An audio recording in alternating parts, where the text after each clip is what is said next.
programa Bíblia no meu dia a dia, e que bom ter você mais uma vez comigo para juntos estudarmos a palavra de Deus. Essa palavra que é viva e eficaz, que é mais penetrante que uma espada de dois gumes, capaz de separar medulas, articulações, alma e espírito. Essa palavra que julga o coração e as intenções do coração humano. Não é verdade? É bom que a gente se coloque diante do juízo da palavra. Ela nos ajuda. A palavra nos ajuda a viver o propósito de Deus para a nossa vida. Ela nos julga no sentido positivo, da gente se olhar diante do juízo da palavra e ordenar a nossa vida na direção daquela que é a vontade de Deus. Isso diz de santidade, isso diz de crescimento espiritual, isso diz de abertura da mente para a ação de Deus, isso diz de visão espiritual. É muito importante porque a palavra vem nos alimentar e nos fortalecer.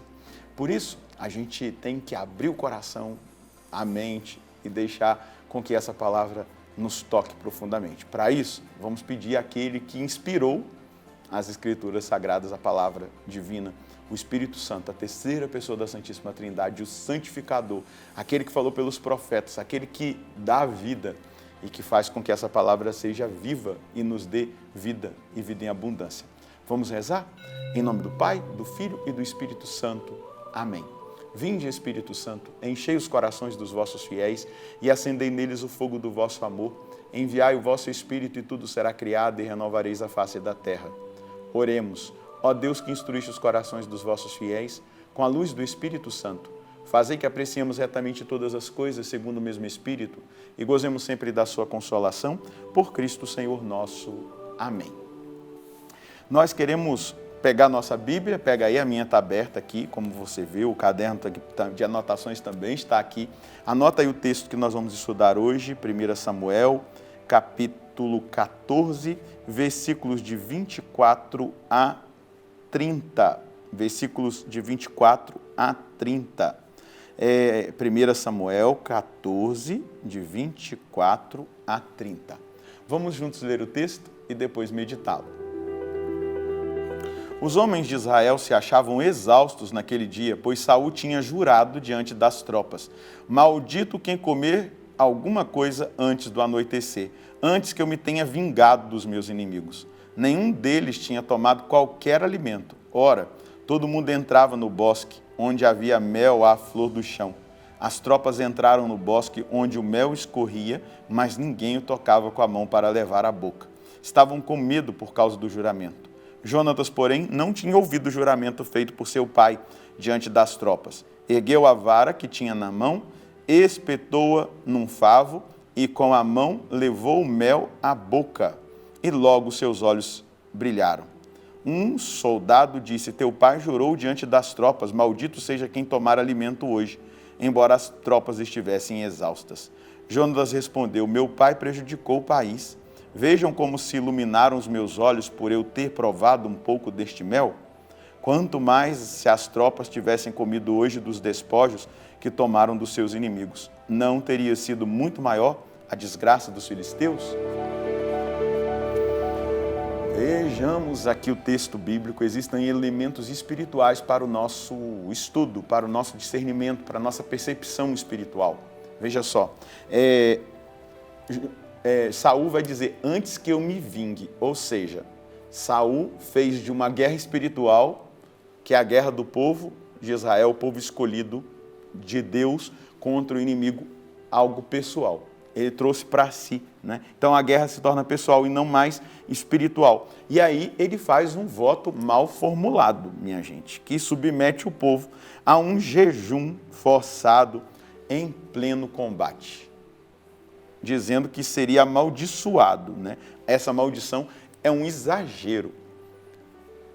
É perceptível, Saul está sem visão espiritual. Como que durante uma guerra, onde é exigida muita energia, seja energia psicológica, concentração, energia física, mas também espiritual, ele impõe um jejum com uma realidade de maldição. Ou seja, ele está fazendo com que o povo perca a força e até mesmo a capacidade de raciocínio, de discernimento. Então a gente percebe Saul afetado talvez por esse sentimento né, de uma vingança pessoal e não de um olhar amplo. Espera aí, é Deus. Ele tinha esquecido de Deus, não é verdade? Ele já tinha desobedecido a Deus, ele estava fazendo a sua própria vontade. E o que nós vemos é exatamente isso. Saul troca a espiritualidade por uma rigidez estéril.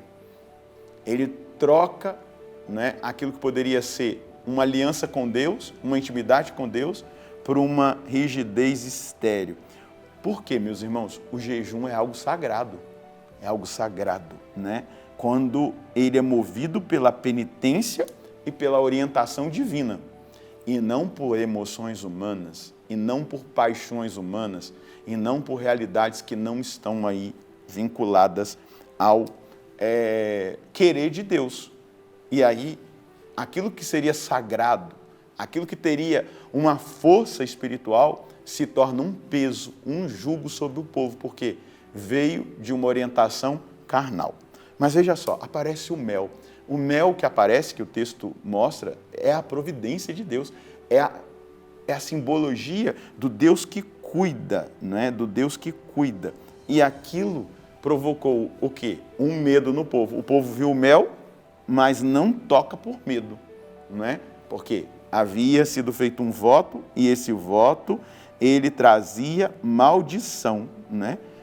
Há graças abundantes de Deus para a nossa vida, para a nossa caminhada, mas se a gente viver sob um legalismo, como é esse caso dessa lei imposta por Saul, a gente é impedido de experimentar o sabor do mel, da graça de Deus, daquilo que Deus tem, né?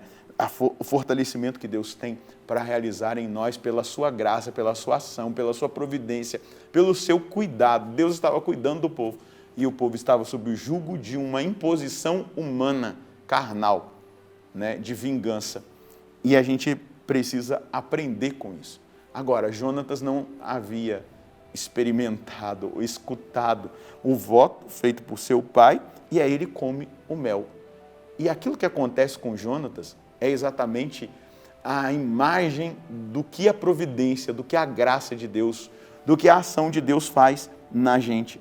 Imediatamente Jonatas é revigorado, é fortalecido, animado, né, diante daquela realidade. Seus olhos se abrem. Então, a renovação, ela é física e ela é espiritual, quando a gente experimenta a graça de Deus, né? Então, ele tem clareza das coisas, ele tem discernimento espiritual e ele tem vigor. Tudo o que era necessário ali naquele momento de combate espiritual, de guerra espiritual, Jonatas, ele tem.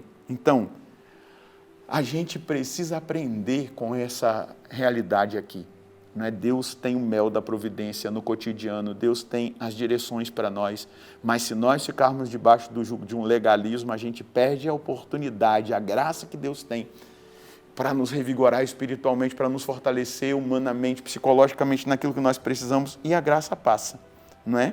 Aqui nós percebemos isso. Quem obedece àquela imposição feita por Saul encontra-se fraco, né? Mas quem recebe, né, a graça de Deus está lúcido, está forte, está vigoroso, com discernimento, com visão esclarecida. Esse mel aqui a gente poderia imaginar, né, na nossa imaginação aqui, é o mel da palavra de Deus, é o mel da Eucaristia, que é a providência de Deus para fortalecer a nossa alma, para nos abrir a visão, para clarear o nosso discernimento, para nos fortalecer espiritualmente, né? É a Eucaristia que nos fortalece.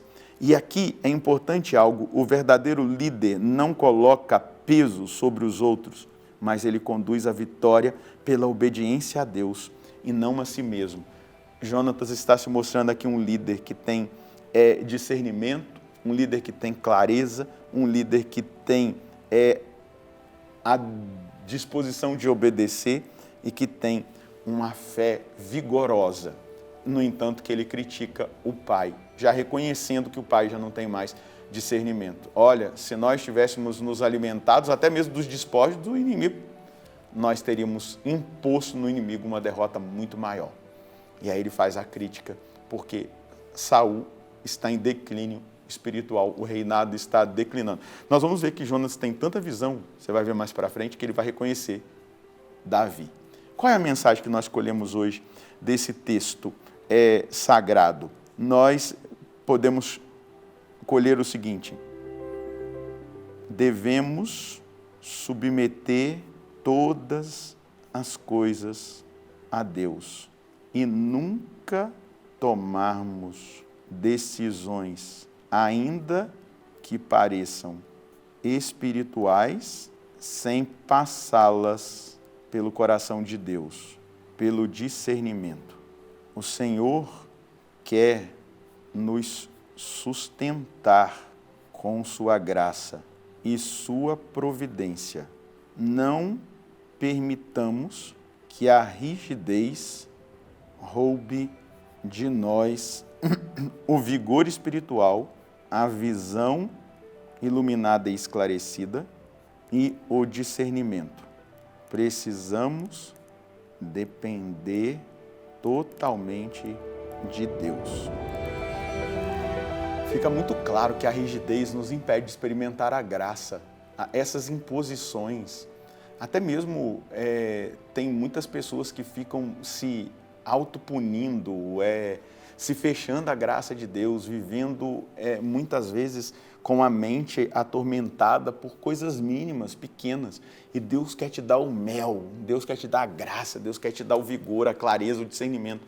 Então, coloca para fora a rigidez e tudo aquilo que pode roubar de você a graça de Deus e se abra àquilo que Ele quer realizar em você. Vamos rezar? Senhor, obrigado. Obrigado porque essa palavra gera um impacto no nosso interior, principalmente para que nós nos averiguemos diante da sua palavra, diante da luz da palavra, se nós não estamos vivendo sob um jugo de rigidez. Quantas vezes, Senhor Deus, a rigidez nos rouba até mesmo aquilo que é sagrado, até mesmo aquilo que é divino, aquilo que vem do seu coração, porque estamos tão fechados naquele pensamento, naquela realidade rígida, que somos impedidos de experimentar o mel da palavra, o mel da Eucaristia, aquilo que o Senhor nos entrega no cotidiano pela sua graça. Faz com que eu e os meus irmãos hoje nos libertemos de toda e qualquer rigidez estéril e nos coloquemos abertos ao vigor que vem da graça surpreendente do Senhor. Amém. A graça de Deus é surpreendente, ela nos surpreende. Fique atento, fique atenta. Deus quer mostrar coisas maravilhosas para você abrir a sua visão, alargar a sua mente espiritual, a sua capacidade de discernimento, te dar vigor para que você continue no caminho certo. Deus abençoe você e a sua família. Nós nos encontraremos no próximo programa, se Deus quiser, no nome do Pai, do Filho e do Espírito Santo. Amém.